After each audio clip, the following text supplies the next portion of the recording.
Hello everybody, Buddha academy के YouTube channel पर आपका फिर से स्वागत है। आज का हमारा टॉपिक जो है बहुत ही इंटरेस्टिंग होने वाला है, जिसका नाम है पारिस्थितिकी तंत्र।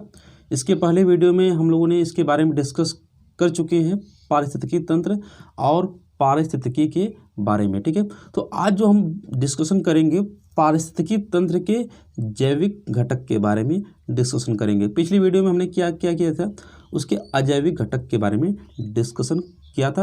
आज करेंगे जैविक घटक के बारे में। ठीक है, तो हालांकि फिर से टॉपिक शुरू कर रहे हैं तो थोड़ा सा इसका हाईलाइट दे देते हैं कि पारिस्थितिकी तंत्र होता क्या है। ठीक है, जैसे है कि एक घर है, मान लेते हैं एक घर है, यहाँ से यहाँ तक एक घर का क्षेत्र है और यहाँ पर मानव है। ठीक है, यहाँ पर मानव है, तो मानव का इस खरगोश के साथ क्या संबंध है। ठीक है, इस मानव का इस शेर के साथ क्या संबंध है। मान लेते हैं यहाँ पर कोई बकरी भी है, इस मानव का इस बकरी के साथ क्या संबंध है, या फिर इस मानव का इस चिड़िया के साथ क्या संबंध है। बात समझ में आ रही है आपको। या फिर ऐसे भी बोल सकते हैं कि इस खरगोश का इस मानव के साथ क्या संबंध है, या फिर इस शेर का इस मानव के साथ क्या संबंध है। जब आपस में जीवों का अध्ययन करते हैं, जब आपस में जीवों का अध्ययन करते हैं तो उसको बोल दिया जाता है कि उसको बोल दिया जाता है पारिस्थितिकी। ठीक है ना, क्या बोला जाता है उसको, पारिस्थितिकी। और जिस स्थान पर अध्ययन किया जाता है उसको क्या बोलते हैं, पारिस्थितिकी तंत्र। यहाँ पर स्थान कौन सा है, ये स्थान आपका घर है। यहाँ पर आपके घर को क्या बोल दिया जाएगा, पारिस्थितिकी तंत्र। जैसे एक जल है, तालाब है आपका, तालाब में बहुत सारे जीव रहते हैं, तो जो बहुत सारे जीव रहते हैं ना, तो बहुत सारे जीवों में आपस में संबंध होगा, बहुत सारे जीवों का आपस में संबंध होगा। तो संबंध क्या कहलाएगा, तो संबंधों का अध्ययन करेंगे तो क्या कहलाएगा, वो पारिस्थितिकी कहलाएगा। लेकिन जहाँ पर अध्ययन किया जा रहा है, जैसे जहाँ कहाँ पर क्या अध्ययन किया जा रहा है, इस तालाब में अध्ययन किया जा रहा है, तो तालाब क्या कहलाएगा, पारिस्थितिकी तंत्र कहलाएगा। जैसे ठीक है, जैसे जंगल है, जंगल में बहुत सारे जीव रहते हैं, तो बहुत सारे जीवों का आपस में संबंध है। ठीक है, तो संबंध जब का अध्ययन करेंगे उन संबंधों का, तो उनको क्या बोलेंगे, पारिस्थितिकी बोलेंगे। और इस संबंधों का अध्ययन हम कहाँ कर रहे हैं, जंगल में कर रहे हैं, तो जंगल को क्या बोल दिया जाएगा, पारिस्थितिकी तंत्र बोल दिया जाएगा। ठीक है, तो आई होप आपको बेसिक समझ में आया होगा। यहाँ देखना, पारिस्थितिकी तंत्र दो प्रकार के होते हैं, प्राकृतिक पारिस्थितिकी तंत्र और कृत्रिम पारिस्थितिकी तंत्र।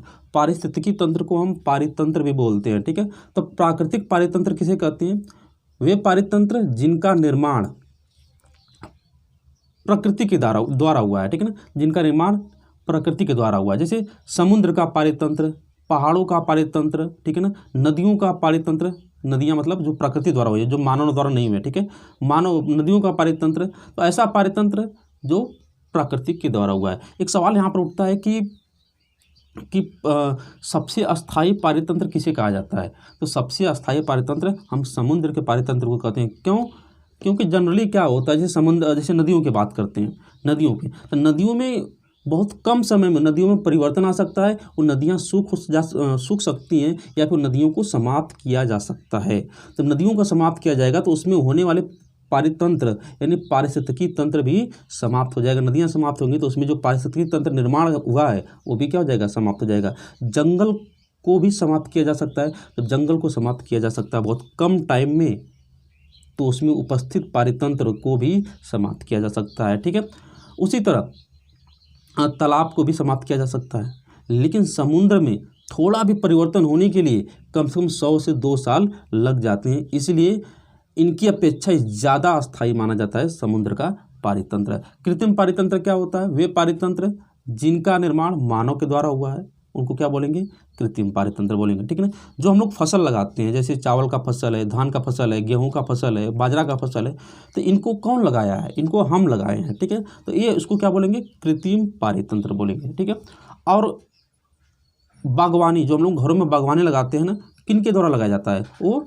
हमारे द्वारा लगाया जाता है, इसलिए उसको क्या बोलेंगे, कृत्रिम पारितंत्र बोलेंगे। अब देखिए, जैसे साइंस बहुत आगे बढ़ रहा है, तो हम लोग क्या कर रहे हैं, अंतरिक्ष में उपग्रह छोड़ते हैं, तो अंतरिक्ष में उपग्रह छोड़कर वहाँ पर जो तंत्र स्थापित करते हैं वो तंत्र क्या कहलाएगा, वो भी कृत्रिम पारितंत्र ही कहलाएगा। ठीक है, तो ये हम लोग ने पढ़ चुके हैं कृत्रिम पारितंत्र और प्राकृतिक पारितंत्र के बारे में, ठीक है। इसके बारे में हम अलग से पढ़ेंगे, वन के बारे में, जंगल के बारे में, तालाब के बारे में, सबके पारितंत्र के बारे में अलग अलग से पढ़ेंगे, लेकिन यहाँ पर इसको यहाँ पर छोड़ते हैं। अभी तक हम लोगों ने क्या पढ़ा कि जीवों का आपस में जो संबंध होता है, ठीक है ना, वो पारिस्थितिकी कहलाता है। और जहाँ पे संबंध अध्ययन किया जाता है, जहाँ पर इस संबंध का अध्ययन किया जाता है, उसको क्या बोलते हैं, पारितंत्र बोलते हैं, यानी पारिस्थितिकी तंत्र बोलते हैं। तो एक सवाल यहाँ पर फिर उठता है कि जो जीव होते हैं एक दूसरे से संबंध क्यों रखते हैं। भाई कुत्ता का कुत्ता से संबंध होना चाहिए, ठीक है, ठीक है, बिल्ली का बिल्ली से संबंध हो, सबकी अपनी ज़िंदगी है, सब अपना जिए, लेकिन कुत्ता बिल्ली, यहाँ पर देखिएगा, यहाँ पर एग्जाम्पल दिया था मैं आपको, यहाँ पर खरगोश का मानव से क्या संबंध है, खरगोश अपना खरगोश प्रजाति के साथ संबंध रखे, ठीक है। यहाँ पर बकरी है, बकरी का शेर के साथ क्या संबंध है, भाई बकरी बकरी अपना मतलब रखे, खरगोश और जो शेर है या बाघ है वो अपनी जाति से मतलब रखे, लेकिन ऐसा होता नहीं है। सभी जीव एक दूसरे से क्या होते हैं, संबंध रखते हैं। और संबंध क्यों रखते हैं, एक सवाल है। तो संबंध नॉर्मली से वो संबंध नहीं है जो हम लोग गांव घर में कहते हैं चाचा मामा ताऊ वाला संबंध नहीं है। यहाँ पर जो संबंध रखा जाता है जीवों के साथ, वो भोजन के लिए रखा जाता है, ठीक है। तो एक दूसरे को मार के खाते हैं, ठीक है। तो यही संबंध क्या कहलाता है प्राकृतिक तंत्र में, यही संबंध होता है जीवों के तंत्र में, ठीक है। तो जीवों का भोजन के लिए, ठीक है ना, जीवों का भोजन के लिए एक दूसरे पर निर्भरता जिस व्यवस्था को बनाता है उसको क्या बोलते हैं, खाद्य श्रृंखला बोलते हैं, ठीक है। तो जीवों का संबंध क्यों होता है, भोजन के लिए। तो ठीक है, भोजन के लिए जीवों का एक दूसरे पर निर्भरता जिस व्यवस्था को बनाता है उसको बोलते हैं खाद्य श्रृंखला। जैसे आप देखना, यहाँ पर क्या है, घास है, घास को कौन खा रहा है, टिड्डा खा रहा है, टिड्डे को कौन खा रहा है, मेढक खा रहा है, मेढक को स्नेक खा रहा है, और स्नेक को बाँझ खा रहा है, ठीक है। तो ये सब क्या है, भोजन की निर्भरता है, एक दूसरे पर सब निर्भर हुए पड़े हैं। इसी व्यवस्था को हम क्या बनाते हैं, कहते हैं खाद्य श्रृंखला कहते हैं। और एक बात और समझना, क्या प्रकृति में सभी भोजन बनाते हैं, नहीं, ठीक है। तो आंसर मिलेगा नहीं। क्यों, प्रकृति में सिर्फ पेड़ पौधे ही भोजन बनाते हैं, ठीक है। तो भोजन किन किन प्रक्रियाओं के द्वारा बनता है पहले उसके बारे में पढ़ते हैं, ठीक है। तो जो भोजन बनाता है पहले उसको हम उत्पादक कहते हैं, जो भोजन बनाता है उसको क्या बोलते हैं, उत्पादक कहते हैं। अब भोजन किन किन प्रक्रियाओं के द्वारा बनता है, तो यहाँ पर देखिएगा, वे जीव जो अपना भोजन प्रकाश संश्लेषण और रसायन संश्लेषण की सहायता से खुद बनाते हैं, ठीक है। या ऐसे बोल सकते हैं, वे जीव जो भोजन के लिए, पोषण के लिए, ऊर्जा के लिए खुद पर निर्भर होते हैं, ठीक है, खुद पर निर्भर होते हैं, उनको क्या बोलते हैं, उत्पादक होते हैं। यानी दूसरी भाषा में बोल सकते हैं, ये सब लोग क्या होते हैं, स्वपोषी होते हैं, खुद पर निर्भर रहते हैं, उनको क्या बोलेंगे, उत्पादक बोलेंगे। जैसे आप देखना, यहाँ देखना, पहले यहाँ पर रसायन संश्लेषण के बारे में समझा देता हूँ क्या होता है। आपने प्रकाश संश्लेषण का नाम सुना होगा, लेकिन रसायन संश्लेषण का साफ नाम नहीं सुना होगा। ऑप्शन दे देगा कि निम्न में से कौन उत्पादक है, प्रकाश संश्लेषण, रसायन संश्लेषण, दोनों, और दोनों में से कोई नहीं। तो आप किस पर जाओगे, दोनों जाओगे, दोनों उत्पादक है, प्रकाश संश्लेषण और रसायन संश्लेषण।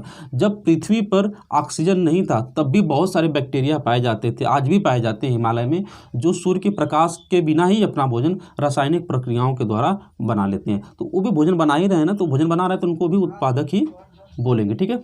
अब देखिए प्रकाश संश्लेषण के बारे में बात करते हैं, ठीक है। पहले यहाँ पर पहले इन सब के बारे में बात कर लेते हैं, ठीक है। इन सब के बारे में क्या है, इनको सब हम लोग उत्पादक बोलते हैं। क्यों, क्योंकि प्रकाश की सहायता से अपना भोजन बनाते हैं, ठीक है ना। जब पौधे प्रकाश की सहायता से अपना भोजन बनाते हैं तो उसको हम प्रकाश संश्लेषण कहते हैं, ठीक है ना। तो भोजन कौन बनाता है, हरे पौधे, शैवाल, डायटम्स और नील हरे शैवाल। तो नील हरे शैवाल के बारे में बात कर लेते हैं। आप देखिए, जो नील हरे शैवाल है ना, ये प्रकृति का पहला जीव है जो प्रकाश संश्लेषण क्रिया करना जानता है, ठीक है ना। प्रकृति का पहला जीव है जो प्रकाश संश्लेषण क्रिया करना जानता है, और ये बहुत सारे जीवों के निर्माण में अपनी महत्वपूर्ण भूमिका निभाया है और अब भी निभाता है, ठीक है। और यहाँ देखना, तो इसको याद रखना, ऐसा पूछ सकता है कि कौन सा जीव है जो सबसे पहले प्रकाश संश्लेषण क्रिया करना जानता है, तो कौन है, नील हरे शैवाल या साइनोबैक्टीरिया। अब शैवाल्स और डायटम देखिएगा, अगर पृथ्वी पर मान लेते हैं 100% प्रकाश संश्लेषण क्रिया होती है, तो उसका ये सिर्फ 90% अकेले शैवाल्स और इसको डायटम करते हैं, और सिर्फ 10% हरे पेड़ पौधे प्रकाश का संश्लेषण करते हैं, प्रकाश संश्लेषण करते हैं, ठीक है। इतना आपको ध्यान रखना। हर एक लाइन आपके लिए एक प्रश्न बन सकता है, इसलिए आप हर एक बात को ध्यान में रखिए, ठीक है। तो इन सबको क्या कहा जाता है, इन सबको उत्पादक कहा जाता है। लेकिन वैज्ञानिकों ने कहा है कि इन्हें उत्पादक मत कहिए, इन्हें क्या कहिए, इन्हें परावर्तक कहिए। क्या कहेंगे इसको भाई, इसको कहिए परावर्तक, यानी इंग्लिश में बोले तो ट्रांसड्यूसर कहिए। क्यों? क्योंकि ये ऊर्जा संरक्षण के नियम का उल्लंघन करता है। ठीक है, ये क्या कर रहा है एक्चुअली, उत्पादक क्या करता है, ऊर्जा उत्पन्न करता है ना, लेकिन ऊर्जा संरक्षण का नियम क्या बोलता है, ऊर्जा को तो न तो उत्पन्न किया जा सकता है, न ही नष्ट किया जा सकता है, बल्कि एक रूप से दूसरे रूप में परिवर्तित किया जा सकता है। तो ये क्या करता है, एक परावर्तक के रूप में काम कर रहा है। सूर्य से प्रकाश ऊर्जा ले रहा है और बना क्या रहा है, ग्लूकोज बना रहा है, यानी प्रकाश ऊर्जा को किस में ट्रांसफर कर रहा है, रासायनिक ऊर्जा में ट्रांसफर कर रहा है। देखिएगा फार्मूला क्या होता है इसका, 6CO2 प्लस 6H2O। तो यहाँ पर सनलाइट होगी और यहाँ पर क्लोरोप्लास्ट होगा और यहाँ पर क्या बनेगा देखना, C6H12O6 plus CO6 plus O2 बनेगा। तो ये देखिएगा, ये प्रकाश ऊर्जा लिया सूर्य से, बनाया क्या, ग्लूकोज। तो हम कह सकते हैं कि जो पौधे हैं क्या करते हैं, परावर्तक का काम कर रहे हैं। उस प्रकाश से प्रकाश ऊर्जा को ले रहे हैं और किस में कन्वर्ट कर रहे हैं, रासायनिक ऊर्जा में कर रहे हैं। ठीक है, इसलिए कहा, वैज्ञानिकों ने कहा कि इन्हें उत्पादक मत के क्या बोलिए, परावर्तक बोलिए। ठीक है, अगला सवाल लेते हैं, उत्पादक किसे कहेंगे, वे जीव जो अपना भोजन प्रकाश संश्लेषण और रसायन संश्लेषण की सहायता से खुद बनाते हैं। तो पढ़ चुके हैं। प्रकाश संश्लेषण किसे कहेंगे, जब हरे पेड़ पौधे प्रकाश की सहायता से अपना भोजन बनाते हैं, उसको बोलते हैं प्रकाश संश्लेषण। अब प्रकाश संश्लेषण में क्या सभी पौधे भोजन बनाते हैं क्या, सबसे बड़ा सवाल उठता है, क्या सभी पौधे भोजन बनाते हैं? तो डायरेक्टली सीधा आंसर होगा नहीं। कौन पौधे बनाएंगे भोजन अपना, हरे पादप अपना भोजन बनाएंगे। ठीक है ना, हरे पादप का मतलब क्या होता है, हरी पत्तियों वाले पादप। ठीक है, हरी पत्ती वाले, यानी जिनकी पत्तियां क्या होती हैं, हरी होती हैं, उनको हरे पादप बोलते हैं। इनके पत्तियों में एक तत्व पाया जाता है जिसका नाम है मैग्नीशियम। ठीक है ना, मैग्नीशियम। और एक सवाल और बनता है कि जो पेड़ पौधे होते हैं उनकी पत्तियां हरी क्यों होती हैं, तो उनके पत्तियों में एक वर्णक पाया जाता है जिसका नाम है क्लोरोफिल। ठीक है, क्लोरोफिल।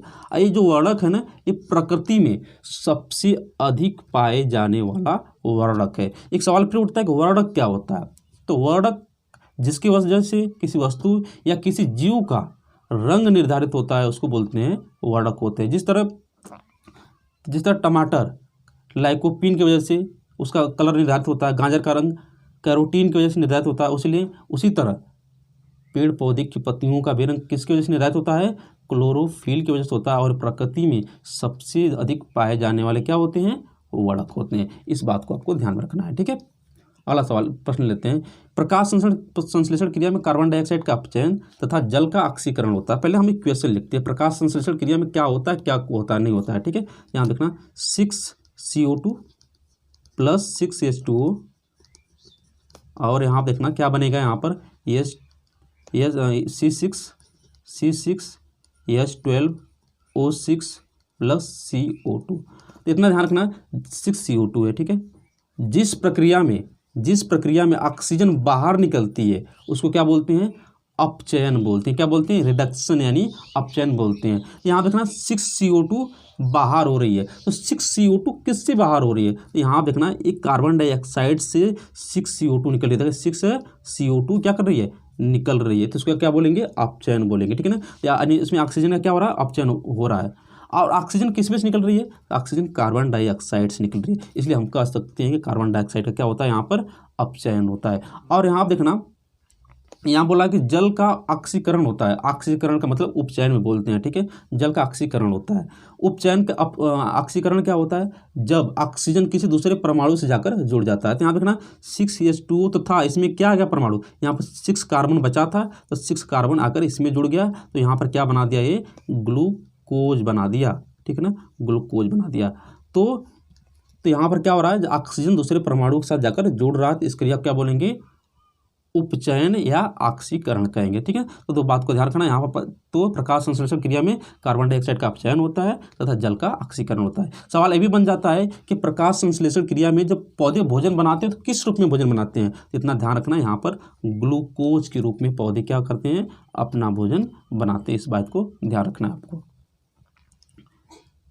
और यहाँ पर एक चीज़ और बता देता हूँ आपको, यहाँ पर प्रकाश की उपस्थिति होगी और यहाँ पर क्या होगा, क्लोरोप्लास्ट यानी पर्णहीम जिसको बोलते हैं, क्लोरोफिल का हिंदी होता है पर्णहरिम की उपस्थिति में ये भोजन बनेगा।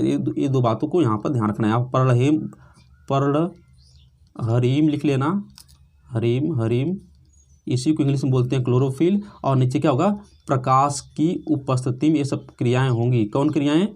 प्रकाश संश्लेषण क्रियाएं होंगी। ठीक है, आप देखना, पत्तियों में बने भोजन को जड़ों तक पहुंचाने की क्रिया को क्या बोलते हैं? फ्लोएम कहते हैं। अब जो पत्तियां में भोजन बन जाता है, किस रूप में बना भोजन? ग्लूकोज के रूप में बना है। तो भोजन तो सभी अंगों को चाहिए ना, तो सभी अंगों में अलग अलग पहुंचाने का कार्य कौन होता करता है? उस क्रिया को बोलते हैं फ्लोएम बोलते हैं। ठीक है ना, भोजन बन गया, अब भोजन को पहुंचाने के अलग अलग अंगों में कौन पहुंचाएगा?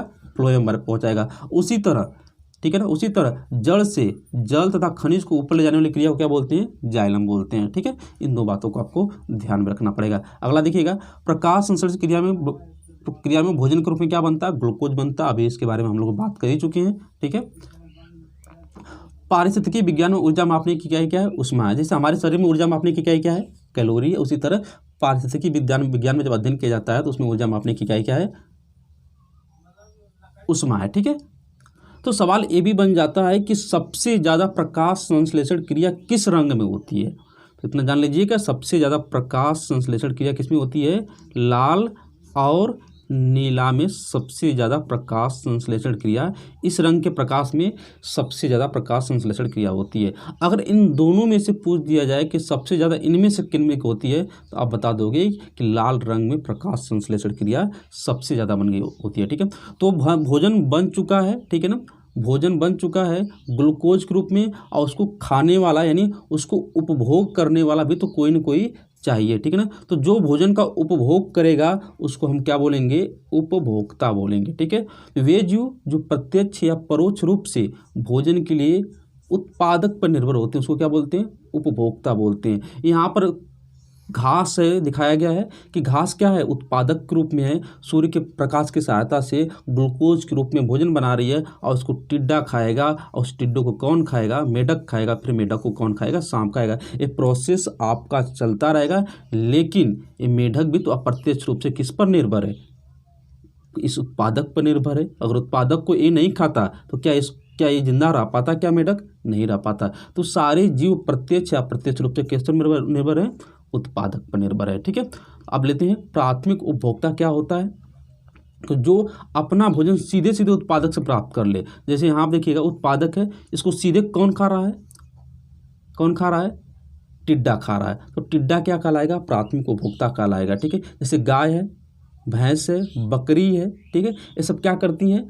ये सीधे पेड़ पौधे को ही अपना भोजन बनाती हैं। ये सब क्या कहलाएंगे? प्राथमिक उपभोक्ता कहलाएंगे। ठीक है ना, लेकिन वैज्ञानिकों ने कहा है कि इन्हें प्राथमिक उपभोक्ता तो कहिए, साथ में इन्हें द्वितीयक उत्पादक कहिए। अब देखिए, उत्पादक क्यों कहेंगे? उत्पादक तो उसको बोल रहे थे जो भोजन का निर्माण कर रहा था, लेकिन ये किस चीज़ का निर्माण कर रहा है? ठीक है ना, तो इतना समझ लो कि वैज्ञानिकों ने आज तक ऐसी कोई मशीन नहीं बनाई है कि इधर से घास डालो और इधर से क्या हो? मांस निकले। इधर से घास डालो, इधर से क्या निकले? लेग पीस निकले। वैज्ञानिकों ने आज तक ऐसी कोई मशीन बनाई नहीं है, लेकिन हमारी प्रकृति ने ऐसी व्यवस्था की है। ठीक है, जैसे आप देख लो, जैसे घास है, घास को मान लेते हैं बकरी खाती है। ठीक है, बकरी, अब इस पर शेर क्या है? बाघ मान लेते हैं, शेर डिपेंड है इस बकरी पर। तो अगर बकरी ने क्या खाया? घास खाया। घास में कौन ऊर्जा लिया? घास में भोजन के रूप में क्या लिया? ग्लूकोज लिया और मांस बनाया। ग्लूकोज लिया और मांस बनाया यानी प्रोटीन बनाया। ठीक है ना, तो ग्लूकोज खाया और प्रोटीन बनाया, तो इसने किसका उत्पादन किया? प्रोटीन का उत्पादन किया। ठीक है ना, अगर ये प्रोटीन का उत्पादन नहीं करता तो क्या शेर में इतनी ताकत थी कि घास से ऊर्जा ले ले? शेर में इतने कोई ताकत नहीं है कि घास से ऊर्जा प्राप्त कर ले। ठीक है, इसलिए घास खाया, मांस बनाया। ठीक है, तो ये प्रकृति में एक बहुत बड़ा परिवर्तन किया। ठीक है, इसीलिए कहा जाता है कि प्राथमिक उपभोक्ता को क्या कहेंगे? द्वितीयक उत्पादक कहेंगे। तो प्राथमिक उत्पादक किसे कहेंगे? तो उत्पादक को हम क्या बोलेंगे? प्राथमिक उत्पादक बोलेंगे। ठीक है ना, अगर मांस ने मान लीजिए सांप ने सांप खाया यानी मांस खाया, मांस बनाया, तो प्रकृति में कोई बड़ा मतलब परिवर्तन नहीं किया, लेकिन इसने घास खाया और मांस बनाया तो बहुत बड़ा परिवर्तन कर दिया। अगर ये मांस नहीं बनाता तो आगे वाले जो जीव होते हैं ना वो कोलैप्स कर जाते हैं और प्रकृति से समाप्त हो जाते हैं। ठीक है, अब लेते हैं द्वितीयक उत्पादक, जो अपना भोजन प्राथमिक उपभोक्ता से प्राप्त करते हैं उसको क्या बोलते हैं? द्वितीयक उत्पादक। जैसे मेढक हो गया, ठीक है, मेढक हो गया, ये सब क्या है? एक टिड्डे को खा रहा है, तो ये किसको क्या बोलेंगे? प्राथमिक द्वितीयक उत्पादक के बारे में पढ़ रहे हैं ना। तो जो भोजन अपना प्राथमिक उपभोक्ता, जैसे मेढक हो गया, ठीक है, मेढक हो गया, भेड़ियाँ हो गई, ठीक है, ये सब क्या हैं?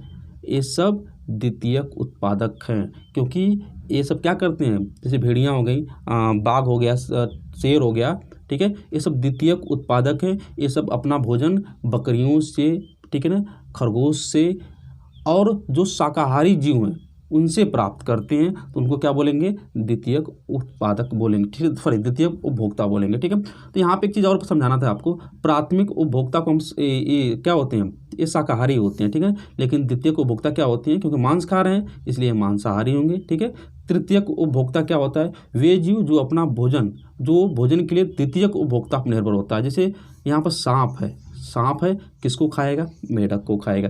तो ये सांप क्या होगा? तृतीयक उपभोक्ता होगा, ठीक है, और खाएगा किसको? द्वितीयक उपभोक्ता पर को खाएगा। ठीक है, यहाँ हम देखते हैं अंतिम उपभोक्ता। अंतिम उपभोक्ता को किसको बोलेंगे? ठीक है, जो जैसे बाज है, बाज इस सबको खाने की शक्ति रखता है, ताकत रखता है। और एक बात और समझ लीजिएगा कि अंतिम उपभोक्ता का मतलब बेसिकली अगर सही भाषा में देखा जाए तो क्या होता है? इसके बाद अगर ये बाज है, बाज के बाद इसके पास इतनी एनर्जी नहीं बचेगी कि अपनी ऊर्जा किसी दूसरे जीव में ट्रांसफ़र कर दे। ठीक है ना, यानी इसके अंदर पोषण ट्रांसफ़र करने की क्षमता कहीं न कहीं ख़त्म हो जाती है। ठीक है, इसलिए इसको अंतिम उपभोक्ता कहते हैं। इसके बाद कोई श्रृंखला नहीं हो सकती। ठीक है, तो हम अंतिम उपभोक्ता इसको बोलते हैं। एक होता है सर्वोच्च उपभोक्ता। सर्वोच्च उपभोक्ता में हम शेर को रख सकते हैं, बाघ को रख सकते हैं। क्यों? क्योंकि सर्वोच्च उपभोक्ता उनको बोलेंगे कि जो जिनको सब खा सकते हैं लेकिन उनको कोई नहीं खा सकता, वो सब क्या कहें? सर्वोच्च उपभोक्ता। जैसे शेर हो गया, बाघ हो गया, ठीक है ना, ये सबको खा सकते हैं, इनको कोई नहीं खा सकता। ठीक है, जैसे मानव हो गया, तो मानव को रख भी सकते हैं, मानव को भी सबको खा सकता है, ठीक है, लेकिन इसको नहीं खा पाएगा कोई। और एक होता है, ठीक है ना, तो ये तो प्राथमिक उपभोक्ता क्या होता है? शाकाहारी होता है, और बाकी जितने उपभोक्ता होते हैं सब मांसाहारी होते हैं। एक सर्वाहारी होता है, मतलब जो सजीव, जो शाकाहारी पर भी डिपेंड होता है और मांसाहारी पर भी डिपेंड होता है। जैसे मानव, तिलचट्टा, चूहा, ये सब क्या हैं? ये सब सर्वाहारी है। चूहा आपको देखने पर नहीं लगता होगा कि मांसाहारी होगा, लेकिन एक एक्चुअली में क्या है? ये मांसाहारी है। तिलचट्टा भी शाकाहारी और मांसाहारी दोनों, यानी तीनों क्या है? शाकाहारी में मानव, तिलचट्टा और चूहा जैसे आपको ले सकते हैं। ठीक है, यहाँ देखना पारिस्थितिकी तंत्र में ऊर्जा का प्रवाह कैसा होता है। पारिस्थितिकी तंत्र में यहाँ देखिएगा, यहाँ पर क्या है? घास ने भोजन बनाया, खाया किसने? टिड्डा ने, टिड्डे को मेढक ने, ठीक है ना, और मेढक को सांप ने। अब ऊर्जा किधर ट्रांसफर हो रही है? इधर से इधर ट्रांसफर हो रही है। क्या ऊर्जा इधर से इधर भी ट्रांसफर होगी? क्या बाज को सांप खा सकता है? नहीं खा सकता। क्या सांप को मेढक खा सकता है? नहीं खा सकता है। ठीक है ना, तो ऊर्जा सिर्फ एक दिशा में जा रही है। आपका प्रश्न बन सकता है कि पारिस्थितिकी तंत्र में ऊर्जा का प्रवाह कैसे होता है? एक दिशीय, बहुदिशीय, दोनों में से कोई नहीं। तो आपका आंसर हमेशा क्या होना चाहिए? पारिस्थितिकी तंत्र में ऊर्जा का प्रवाह सिर्फ एक दिशा में होता है। अब देखिएगा, जितना हम लोगों ने पढ़ा उसका एक मैं छोटा सा डायग्राम बनाकर आपको समझाने की कोशिश करता हूँ। हमने सबसे पहले क्या पढ़ा था? उत्पादक, फिर क्या पढ़ा? उपभोक्ता, फिर क्या पढ़ा? द्वितीयक उपभोक्ता, फिर क्या पढ़ा? अंतिम उपभोक्ता या तृतीयक उपभोक्ता, जो भी आप बोल रहे हो। ठीक है, तो अब जैसे आप ध्यान से देखोगे, जैसे जैसे हम इधर प्रयास आ रहे हैं, ये लाइनें क्या होती जा रही हैं? छोटी होती जा रही हैं। क्यों छोटी होती जा रही हैं? इसका कुछ बहुत इंपॉर्टेंट मतलब है। मतलब क्या है, समझिएगा। प्रकृति में उत्पादक की संख्या हमेशा प्राथमिक उपभोक्ता से ज़्यादा होना चाहिए। यानी ये लाइन जो है ना, किससे ज़्यादा है? इससे। यानी प्रकृति में उत्पादक की संख्या खरगोश से ज़्यादा होना चाहिए। क्यों होना चाहिए? थोड़ा समझिएगा। मान लेते हैं कि 10-50 पेड़ है, किसी मान लीजिए बगीचा, उसमें 50 पेड़ हैं। क्या है? 50 पेड़ हैं बगीचे में। और मान लेते हैं 30 हाथी है उसमें बगीचे में। क्या है? 30 हाथी। मान लेते हैं 60 हाथी है, मान लेते 30 हाथी मान लेते, ठीक है, 30 हाथी है। तो जो 30 हाथी है, 30 हाथी क्या खाएंगे? पेड़ पौधे को ही खाएंगे। तो 30 हाथी कुछ ही दिनों में इस पेड़ को क्या कर देगी? समाप्त कर देगी। आज जब ये पेड़ समाप्त हो जाएगा ना, तो जितने 30 हाथी हैं वो खाए बिना क्या कर जाएंगी? मर जाएंगी। और जब मर जाएंगे, ठीक है। यानी प्राथमिक हाथी किस में आता है, प्राथमिक उपभोक्ता में आता है। अगर प्राथमिक उपभोक्ता ही समाप्त हो जाएगा तो बाकी इधर के उपभोक्ता सब ऑटोमेटिक क्या हो जाएंगे, समाप्त हो जाएंगे। क्यों? क्योंकि द्वितीय उपभोक्ता किस पर निर्भर करता है, प्राथमिक उपभोक्ता पर, और तृतीय उपभोक्ता किस पर निर्भर करता है, द्वितीय उपभोक्ता पर। तो अगर प्राथमिक उपभोक्ता एक कड़ी टूटी जाएगी तो बाकी उपभोक्ता सब क्या हो जाएंगे, सब समाप्त हो जाएंगे। तो इसीलिए उत्पादक यानी पेड़ पौधों की संख्या प्रकृति में सबसे ज़्यादा होनी चाहिए, किसके अपेक्षा, प्राथमिक उपभोक्ता की संख्या। और उसी तरह प्राथमिक उपभोक्ता की संख्या किससे ज़्यादा होनी चाहिए, द्वितीयक उपभोक्ता से। मान लेते हैं कहीं पर 50 खरगोश है, 50 खरगोश है, और वहाँ पर मान लेते हैं 50 बाघ भी आ गए उसी जंगल में। तो 50 बाघ तो इसको एक ही या आधे दिन में ही ख़त्म कर देंगे 50 खरगोश को, फिर उसके बाद बाकी दिन क्या खाएंगे, ठीक है ना। तो ये सब क्या हो जाएंगे, बाघ खाए बिना मर जाएंगे, ठीक है ना। इस बात को हमेशा ध्यान रखना कि प्राथमिक उपभोक्ता की संख्या हमेशा इससे ज़्यादा होनी चाहिए और द्वितीय उपभोक्ता की संख्या हमेशा इससे ज़्यादा होना चाहिए और उत्पादक की संख्या हमेशा इससे ज़्यादा होनी चाहिए, ठीक है ना, प्राथमिक उपभोक्ता से, ठीक है। अगर ऐसा नहीं होता है, अगर ऐसा नहीं होता है तो समझना प्रकृति कुछ दिन में समाप्त हो जाएगी, पारिस्थितिकी तंत्र कुछ दिन में समाप्त हो जाएगा, ठीक है।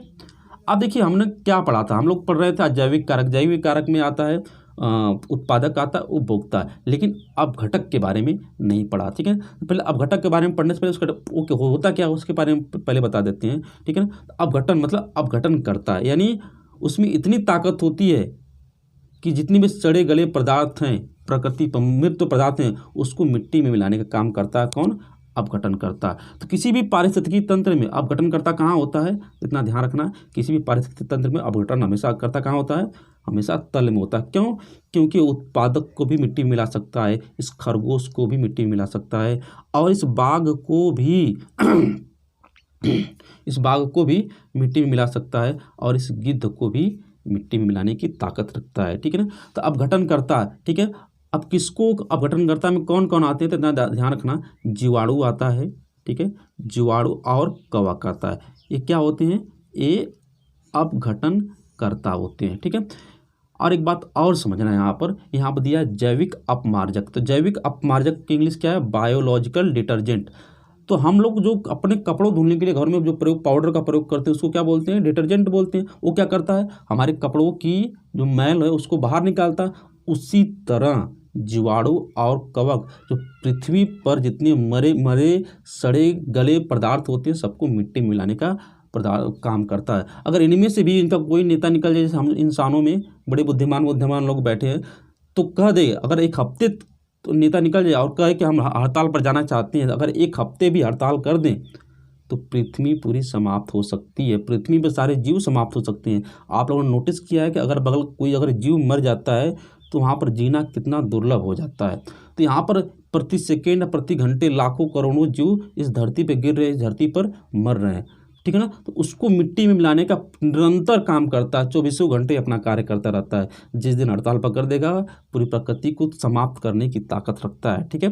तो कवक और जीवाणु को क्या बोलते हैं, जैविक अपमार्जक बोलते हैं। और सफाई करने का काम कर रहा है, पूरा पृथ्वी का साफ करने का काम कर रहा है, इसलिए इसको पृथ्वी का सफाई कर्मी या मेहतर करते हैं, ठीक है। वीडियो अच्छा लगा हो तो लाइक करके सब्सक्राइब कर दीजिएगा। फिर मिलते हैं अगले वीडियो में। Thank you so much.